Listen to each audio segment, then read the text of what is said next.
Hello, I'm Dave Feinlieb, and this is Beyond the Shelf. This show is an open exploration of the people and process behind e-commerce. Through conversations with innovators in the space, we learn the stories of these leaders and their strategies for e-commerce success. You can find out more about how we're helping leading brands like Pepsi and Revlon build product detail page retail media and sales enablement content more than 80% faster than their category competitors at itsrapid.ai. My guest on today's show is Wayne Blum, Director of E-commerce and Distribution at Dexcom. Prior to Dexcom, Wayne was Executive Director, Digital Commerce at WPP, and before joining WPP, Wayne headed up U.S. e-commerce strategy, marketing, partnerships, and digital at Diageo, and was Director of Digital Marketing at Nestle. He began his career at American Express. We discuss Wayne's perspectives on e-commerce and digital, his experiences at American Express, Nestle and Diageo, his current role, and his predictions for the next 12 months and beyond. Please enjoy my conversation with Wayne Blum. Wayne, so great to see you. Great to see you, Dave, and excited to be on the podcast. Well, take us back. Tell us, how'd you get your start in the space? So it's funny you ask. So my foray into this space really goes back to 2001. If I'm going to be honest with you, this was not planned. I didn't even know what e-commerce was in 2001. I don't think most of us did. Newly out of college, I needed a job. I was looking around, I was going on interviews, and an opportunity came up at American Express. And that opportunity was to manage the membership rewards web catalog. So really, truly an e-commerce catalog job before I think those roles even existed. It was an exciting role, an amazing company to get started at. And really the job was to make sure that membership rewards were available online. The catalog was updated.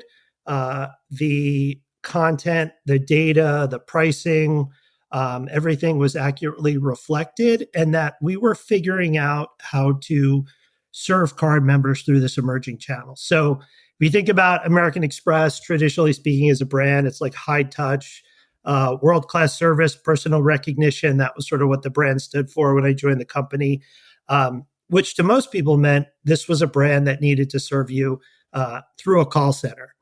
I think probably I was able to get this job because nobody else wanted it.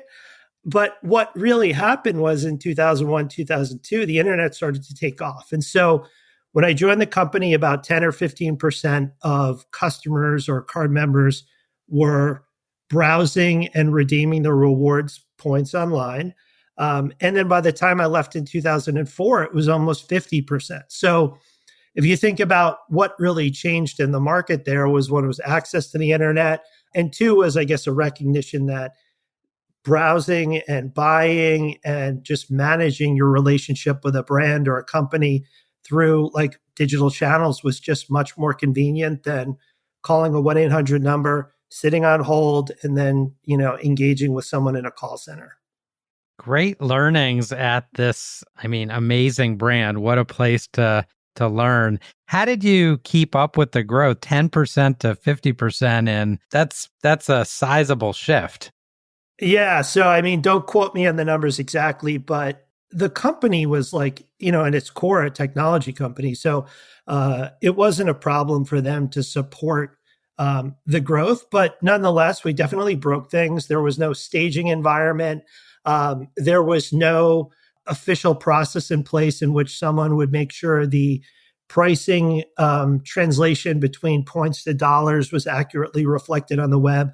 I'm sure I put products up that were sold for pennies on the dollar just because there was data entry issues in the spreadsheets and things like that. But nonetheless, I felt like the leadership team at that point was recognizing the value of the internet, seeing that card members really wanted to engage there, but also it was helping drive what they call shift mix. So most of the people were using their points to transition to airline miles. Those were much more expensive for the company. So if we could get someone to burn some points on some Callaway golf clubs or, a toaster oven or, something else that was marginally considered silly, in my opinion, like then it was an opportunity to reduce the total weighted cost of those points being redeemed by card members.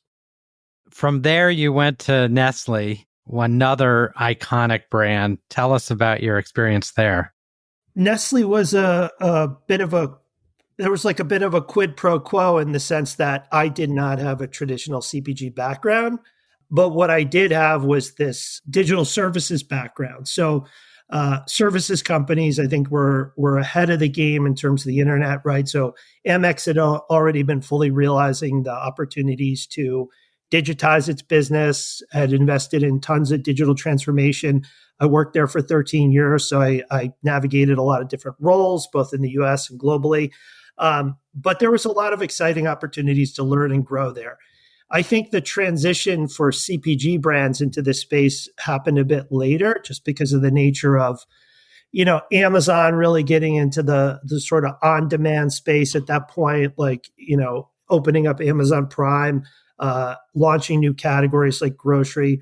So Nestle was saying, okay, we probably want to find some people that have a bit of a diversified background. And in exchange, I was able to jump into a new industry in which I was interested in, which was consumer goods. And so I joined the Nestle beverages business, Nestle Waters, up in Stamford, Connecticut.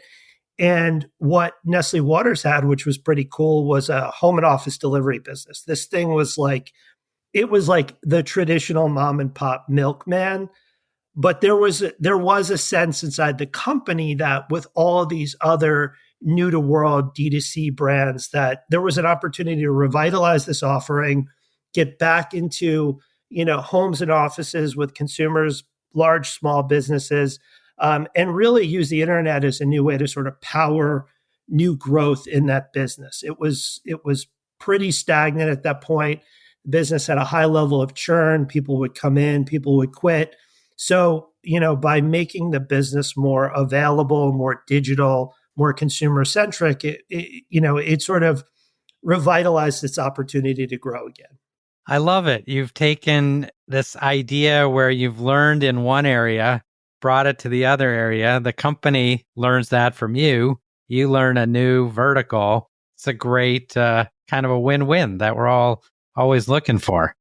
I mean, I think the track record of my career is finding ways to jump into new challenges, to find ways to bring new categories to market online that in some ways many people would say, like, I don't see the potential for that category. And then that category does find its way, online. So it's been pretty exciting and pretty cool to do.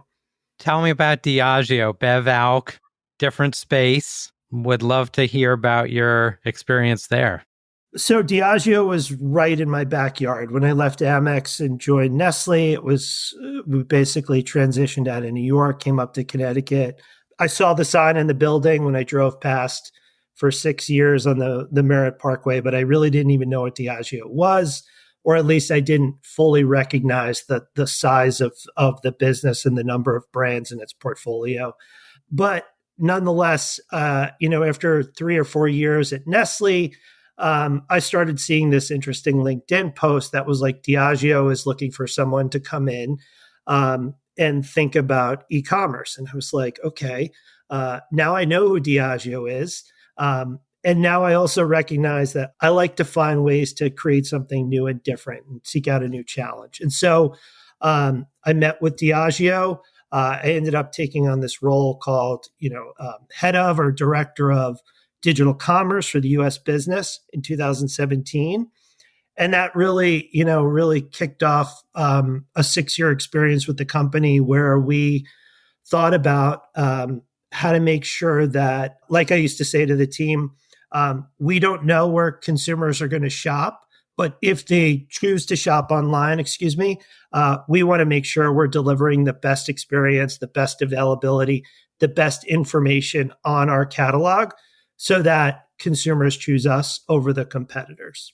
And that was really sort of the that was like the mantra of the role. And then from there was just going and figuring out like, how do we do it? And then the other key piece of this is like, who are we going to do it with? Like, who are we going to partner with?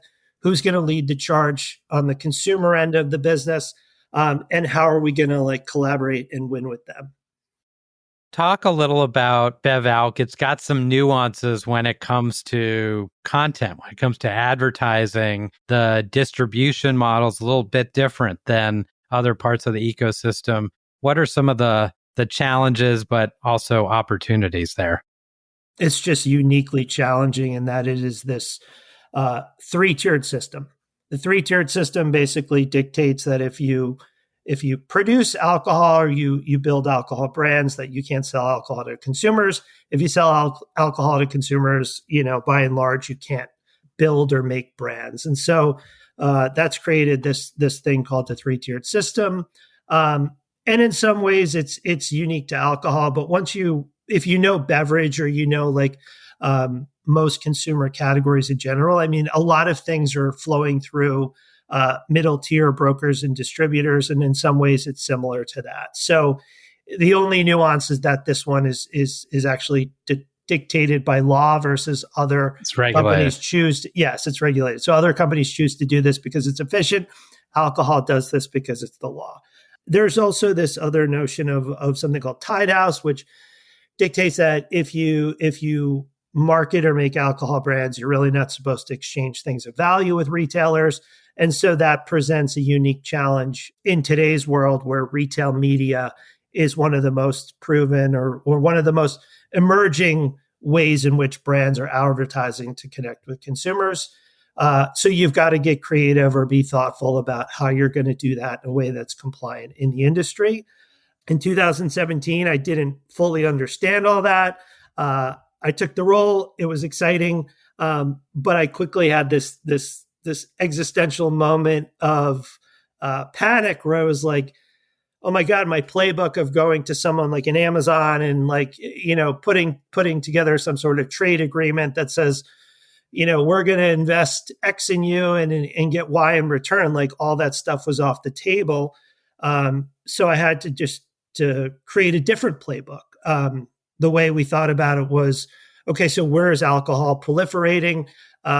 Alcohol, if you look at the way in which it goes to market from a retail standpoint, is so similar to the independent world of food or e-grocery. And so it's like, okay, if we're going to figure this out for e-grocery, we're going to figure this out, or the world has figured this out for up and down the street independent food, that's the playbook we're going to need to run as well.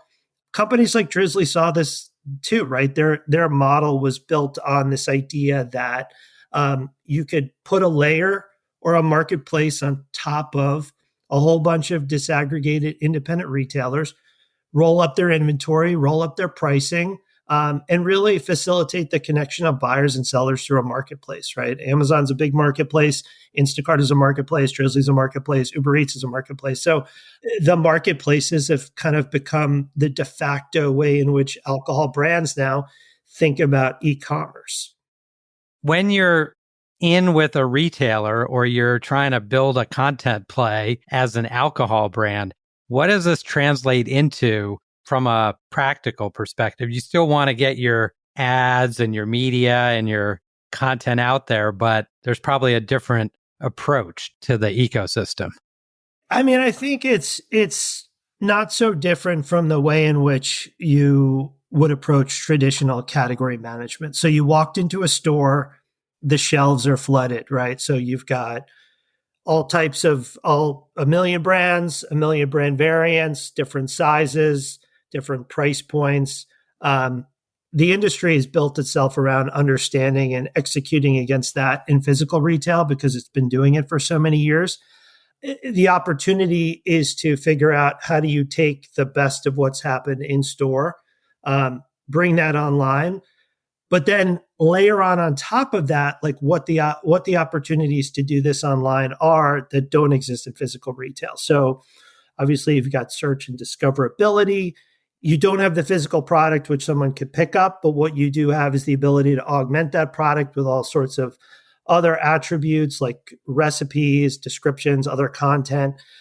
So you're trying to like play to your strength online by figuring out like what do you need to show to differentiate this thing versus the million other choices that they have on the physical shelf and now the digital shelf. You can't sponsor in some of the traditional e-retailers like a Walmart.com. So you're really like looking for ways to have your product content just punch above its weight class. So constantly trying to like run and gun against the competitors to be one step ahead. You see that all the time. So you saw someone launches a thumbnail image that then has a product bar or spec on the side of it.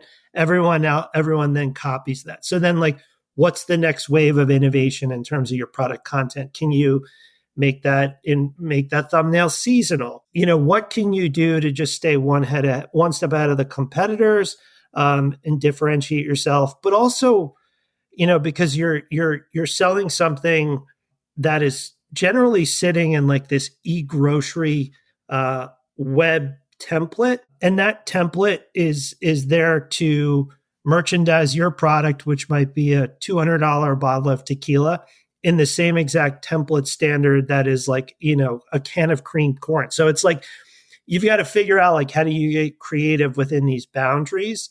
And then like, what's the appetite for the retailer to stay on top of it? Can you push them new content quarterly? Can your team even support quarterly content? Like, does your product production cycle in terms of like generating copy and getting it out there, getting it reviewed, and then updating it on e-retail websites, like, is that even a sustainable process to update it quarterly? So I think it's just like figuring out what your capabilities are and finding ways to focus on the biggest opportunities. I think one thing I've learned is like, when something is small, like when we started thinking about and measuring online sales of alcohol in 2017, when something is really small, you should be doing something really big, right? So maybe your product catalog is there, but maybe focusing on, nuances to update imagery or description is like not the best use of your time. The best way to affect change is to then figure out, how do you do something really big, right? Is it like make a strategic investment in a partner, or figure out how do you like truly do something through the line? Like maybe you can connect this with your TV investment and do something that like effectively drives new awareness and consideration for finding this category online or using one of these apps to get something delivered. Then as you grow, like you then need to pivot to these smaller operational things, because that's then where you start to find incremental value for the next stage of growth. So when you're small, go really big. And then like over time, you got to figure out operations and analytics and all of the finer skills that are required to like continue to find ways to grow. When you're working with the team and you are small and you want to do something big or something that's ahead of the competition, how do you work with your team to get them to come up with the ideas? Everyone's looking for the next thing, but then you see someone like yourself do the next thing. Where does that come from? How do you inspire that to happen? What was always what my experience has been in this space is like, companies are sort of looking at it as a test and learn environment. It's an incubator. So if you're not taking advantage of that, you're not making some risky bets, I think you're not doing the opportunity you have in the role justice. If you want to find that next opportunity, you've got to look to other adjacent industries that maybe have moved on it first, or you've got to go out there and just create the opportunity. In 2018, Instacart was not thinking about retail media yet. Now, when they talk about it as a publicly traded company, it's like the third leg of the stool, right? It's what we can do for consumers, what we can do for retailers, and now what we can do for brands and advertisers. Because retail media wasn't existent yet in its traditional channels for BevAlc, or it was limited because of Tide House laws. We went to Instacart and said, like, let's test something. Like, what if we what if we went co-op dollars in with you guys, and you literally ran a bunch of meta ads for us, and we started to think about closed loop attribution. So, that's one way to go about it. But it's finding a partner in many instances that can come along with you there, and then, if you are fortunate to work for a company that has all these resources internally, it's just putting those resources to work to your benefit. So, who's your sponsor inside the company? Who's going to make a bet on this with you? And then it's just proving out that you can get something done, or at least generate a learning, right? So if you do something and you don't learn something, that's generally when things are considered a failure. It's not necessarily because they didn't deliver on some sales target, right? I mean, I think it's the expectation is that you're not necessarily changing the world here. So the expectation is that you're taking these learnings by testing, and then you're bringing those learnings back into the organization. I'd love to switch gears, talk about maybe some content you've seen lately that's really inspired you, some retail media you've seen lately that's really inspired you, and then, of course, spend a minute or two on your what you're up to now. So I'll do the rapid fire. So if we think about content, digital shelf's been with us for a while, but has evolved. You're at the forefront of this. You're just mentioning seasonal and recipes and things like that. What are some of your favorite tactics, things you're seeing that brands are doing well that stands out? Who I look at and I say does it best is some of these, I would say, the more native apparel brands to this, like Vuori. I feel like when I'm on their website, the brand comes through in the experience online. Obviously, Nike does this. It's companies that have figured out the online shopping experience is part of the experiential delivery of the brand promise. Like they somehow have captured a little bit of lightning in the bottle there. So how do you do that when you don't control the experience through the line? It becomes a lot more challenging. So what I think it comes down to in that sense is like really understanding what the retailer's capabilities are in terms of how they can merchandise and position your product or your information or your content or whatever it is, and then maximizing against that. We talked a little bit about where grocers were, and they've sort of, it's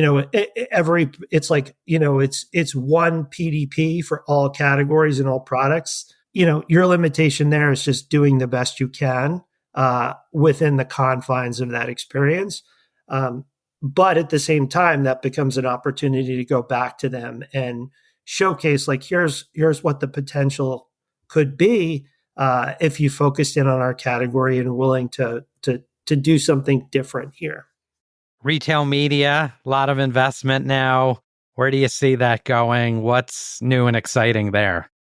So retail media is obviously very exciting when it's scalable and measurable, and it's proving that it's driving something against it's performing against one of your core brand metrics, right? So is it ROI? Is it closed loop attribution? Is it an effective way to introduce a new offering to the market in terms of driving, awareness, trial, consideration? I think it's able to do all of those things. It's just not able to do all of those things together. So you still have the laws of gravity in terms of advertising here. You have to be conscious of a CPM. You have to be conscious of how you're connecting your retail media investment with your organic results on the page, how your products are showing up. You don't necessarily want to spend on retail media if you feel like you can organically win the click anyway. So how do you make those decisions and trade-offs? The other thing that I've recognized in retail media is this has become a space where everybody is jumping into. And I think retailers need to look at the history of media or digital media in the world of the publishers. So when publishers transition from physical or from traditional print to online, they tried to monetize that. It didn't work. And that's where these big brokers came up, these trade desks, these DSPs, because it was the only way to scale your inventory. So If you own 10 publications, you rolled up all the impressions across all those different touch points, you sold them to a third party. Most retail media networks are not Amazon.com or Walmart.com. So it's my view that right now they're trying to sell something to brands that is effectively going to make the brand say, you know what, this is a really expensive CPM at the end of the day. So retail media, it is an amazing margin driving business for big retailers. It's an added value for brands when the retail media network can deliver on its promise. But I think there's this emerging long tail of retail media options that are going to somehow need to look at the history of publishers and figure out how they do something similar. So is there a third-party marketplace that trades on impressions across all these websites? Because I just don't think they're going to be able to sustain a retail media offering if they're not a scalable digital-first business in some way, shape, or form. Makes total sense. We met when you were at WPP. One of our topics was sell sheets, which is kind of this maybe undervalued, unrecognized, yet extremely necessary selling tool. Will you take just a minute and talk about what those are and how you see them used in the field? Yeah, so I learned about sell sheets when I was at Diageo. I also learned that I didn't necessarily want to have to make those. So thank God that was not my role. But I did recognize that there was teams of people that needed to make this information readily available to arm the front end sales teams, the distributor partners, the third party brokers with information on a constant basis about the never ending pipeline of new products, right? So a big machine like Diageo is always introducing a new innovation to the world. Every innovation, every flavor variant, every size, every pack format. I think they generally come with a sell sheet. So that becomes something that is a process that requires extensive ongoing production. So what you guys showed me when I was at WPP around sell sheet automation, I thought was really interesting because it seemed like another tool where automation is going to solve for inefficient uses of people's time and resources to produce things that are always in demand. So yeah, sell sheet automation is in my mind one of the many operational tasks that I think any portfolio of brands would love to think about, would love to look for efficiencies.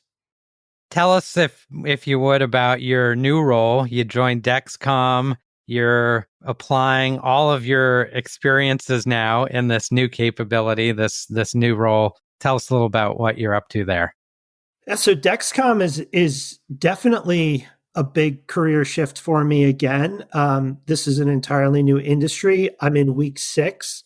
Dexcom is a company that has an amazing mission, right? This company uses medical technology to help people manage their diabetes. I think, diabetes is obviously a big problem in the US. I'm partially drawn to the idea that creating a product or marketing a product to make someone's life better is a great way to spend my time. So I love the mission of the company. The role specifically is Director of Ecommerce and Distribution. I'm in my 6th week in the organization, so I'm still really figuring out exactly what that means. But what I can say is that this week, the company won an FDA approval to introduce a over-the-counter solution or a non-prescription medical device to the market. And what my role is going to focus on is helping Dexcom commercialize that product and bring it to consumers looking for this solution through e-commerce channels to start. I love it. Well, we've covered a lot of ground. I want to ask you one last question here before I got my wrap-up questions, which is AI. No conversation right now is without a mention of AI and automation. What are you seeing there? What are your predictions for the next 12 months and beyond? I admittedly don't know much about AI. I wish I did. I'm trying to learn a little bit more every day. But what I've learned when I've played around with some of the AI tools that are available, like ChatGPT, is that this thing is going to get more learned and get better, like Google search did.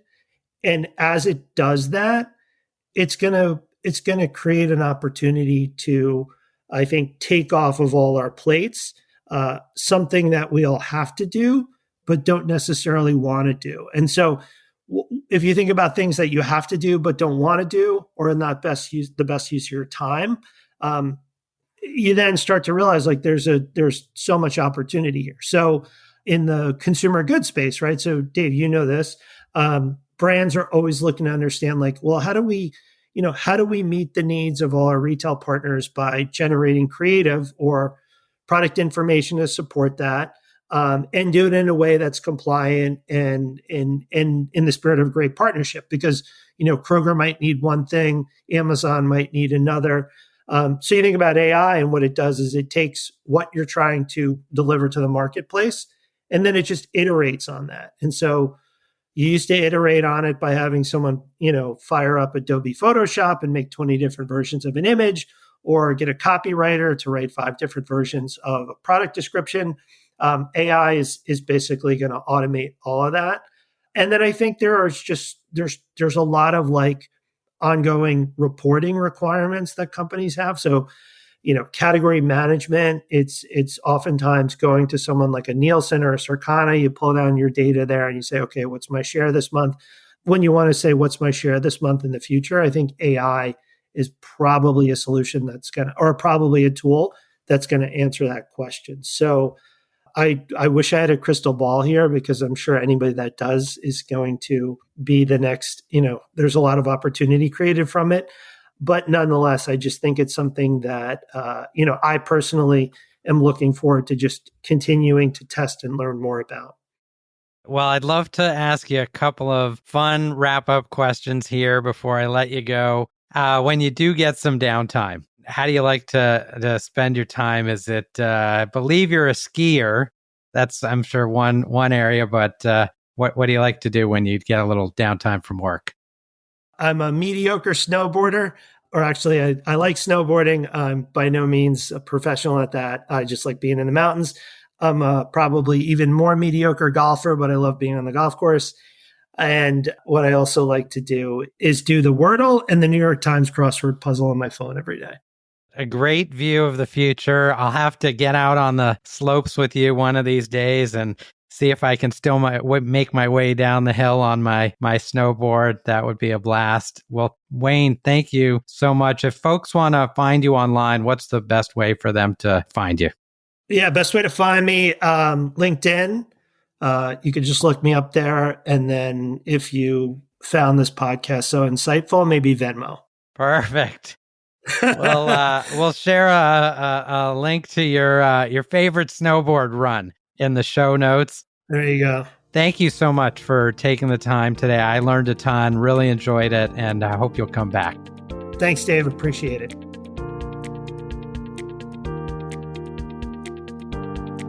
I hope you enjoyed today's show. Beyond the Shelf is brought to you by It's Rapid. It's Rapid is the platform Pepsi, Sierra Nevada, Revlon, and hundreds of other leading brands and retailers use to build personalized content at scale. Whether that's images, videos, or product descriptions for their product detail pages, shoppable videos or banners for their digital ad campaigns, or sell sheets for sales enablement, brands that use It's Rapid are able to produce high-quality, on-brand content on average more than 80% faster than category competitors. To find out more, please visit itsrapid.ai.